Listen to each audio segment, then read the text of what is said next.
Hi friends.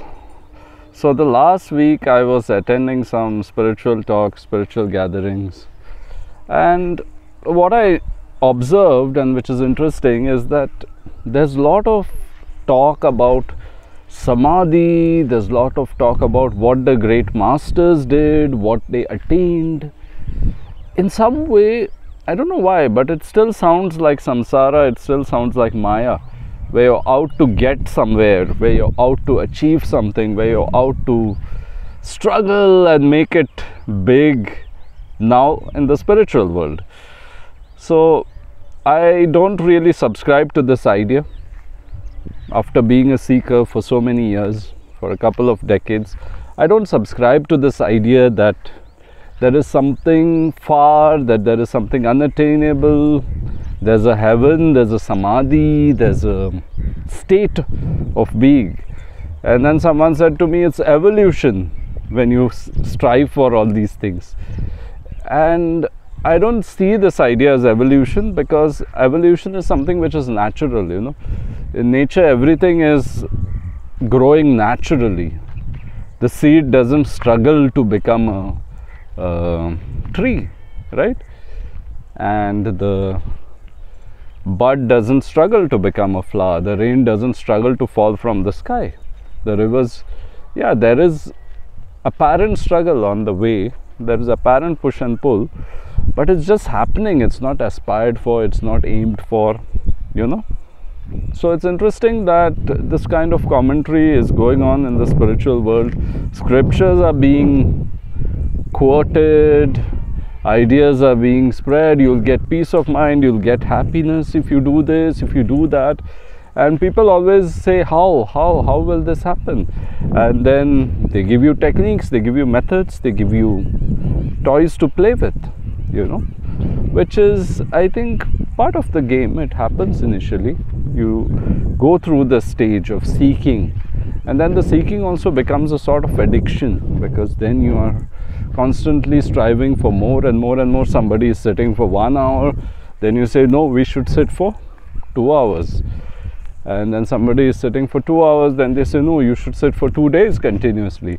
Then they say you should do a 10-day vipassana or something like that, And then the Osho guys come and say, then you should do active meditations. You should move the body, because the body contains all kinds of shit and trauma. And all this stuff comes, all these ideas. And I think eventually on your journey, all this production of so many ideas stops, and you say that you come to the Zen Advaita kind of, pure Advaita kind of idea, that you don't need to do anything, that your ordinary life is the thing, is the meditation in the marketplace that they talk about. But then there's always this, idea of creating spiritual products, spiritual places, spiritual retreats. Now there are Zen centers also, whereas Zen was all about being pretty ordinary, actually. Being in the marketplace. The Zen master would say, I drink, I go to the prostitute, I do my regular life, and there's nothing wrong in anything. It was in a way going beyond a duality. But then somehow, that's Maya for you, that's Maya. Everything that is even spiritual, they'll try to create some linear journey. And spirituality is not a linear journey. And when I sort of understood this, when I realized this, I realized that all my hang-ups as this personality called Floyd, as this action figure, are part of it, It's canned that way, it's programmed that way. There's nothing unnatural in this. All my needs, all my desires are there, they are just there.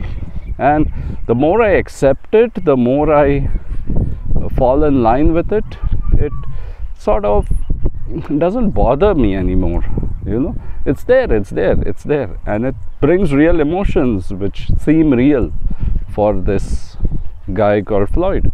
But then the traveling lighter is there. You travel lighter when you do not try to struggle against these things, because joy and sorrow come in cycles. It's not that you're carrying some trauma and always going to be miserable.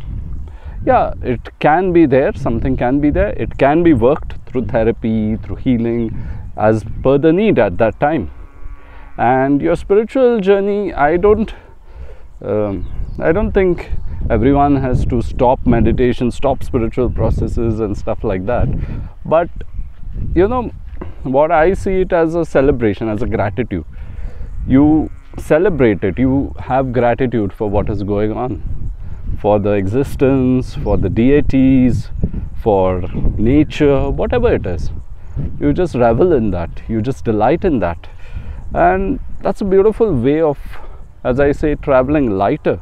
And the term traveling lighter has come from a teacher called Paul Hederman, whose teachings I like, very simple. He's not into any gurudom, and it's quite nice the way he expresses this truth of Zen, truth of Advaita, the message which makes you lighter, which makes you travel lighter. Yeah, and another teacher which I came across a few years back was Ramesh Balsekar. So check these guys on YouTube if you are on a spiritual journey, and let's travel lighter and celebrate the beauty of what's going on. Okay, cheers.